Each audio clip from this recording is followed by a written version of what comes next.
Clémence Frémont, vous êtes avec nous ce midi, vous travaillez à l'Office de tourisme de la ville. Bonjour Clémence. Bonjour. Alors, vous n'êtes pas sans le savoir, la ville d'Honfleur est souvent très appréciée par les touristes l'été, avec les restaurants, notamment autour du port.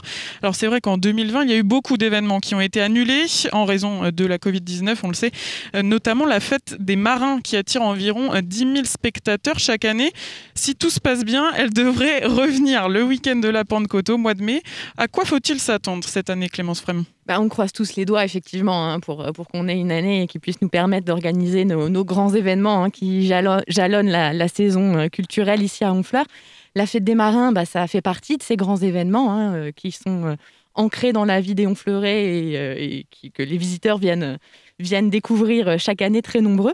Cette fête des marins, c'est une fête qui a lieu depuis très longtemps. Ça fait plus de 150 ans qu'elle est organisée ici. C'est une fête importante pour la communauté des marins. Et elle se déroule chaque week-end de Pentecôte sur plusieurs temps. Alors ça reste une fête religieuse à la base, mais qui a aussi qui s'est beaucoup développée. Et on a des événements culturels qui sont organisés autour de cette fête.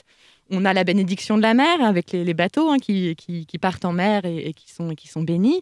On a la messe des marins et on a le grand temps fort qui est la procession. Où le lundi de Pentecôte, on sort les maquettes de bateaux. C'est très chouette à découvrir, à voir en famille. En fait, toute la communauté se réunit. On est habillés en marin et on porte les maquettes de bateaux en procession dans la ville. Il y a tout un petit circuit. On passe par l'église Sainte-Catherine et on monte sur la côte de Grasse, voir la petite chapelle Notre-Dame de Grasse. Et il y a une messe en plein air qui est donnée sur le plateau. Donc c'est un moment très attendu pour les marins, mais aussi pour les touristes, les spectateurs qui viennent ici proche du port. Il y a toujours beaucoup d'animations en fait qui sont prévues.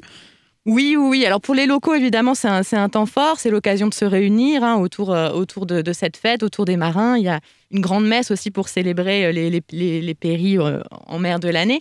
Donc à Honfleur, c'est une ville qui est forcément très marquée par la mer. Il y a encore des familles, pas mal de familles dont c'est les racines, qui sont plus forcément marins aujourd'hui, mais leurs racines, leurs parents, leurs grands-parents avaient cette activité-là.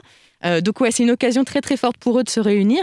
Et puis comme c'est une fête qui est très pittoresque, il y a quand même cet élan et ces émotions qui sont très présents. Les visiteurs, ils aiment vraiment venir participer à cet événement. Alors en 2021, il y a un autre rendez-vous qui est attendu au printemps. On va pouvoir visiter la ville comme au XVIIe siècle via une application smartphone. C'est a priori ce qu'on m'a dit dans l'oreillette. Alors est-ce que vous pouvez nous en dire un petit peu plus ? Oui, c'est un des grands projets sur lequel on travaille qui va permettre de découvrir en toute autonomie la ville de Honfleur. Donc ça, c'est une activité qu'on pourra proposer, qui va être en extérieur. Donc c'est des choses que sûrement seront très recherchées cette année.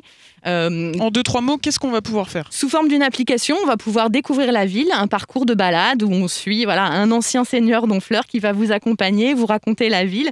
Vous parlez du patrimoine, de l'architecture, de l'histoire de la ville. Et puis, durant ce petit parcours, vous avez beaucoup d'animations. Il y a du contenu audio, vidéo, et puis des reconstitutions virtuelles en 360 degrés. Donc, vous allez pouvoir être au pied des anciennes fortifications d'Honfleur.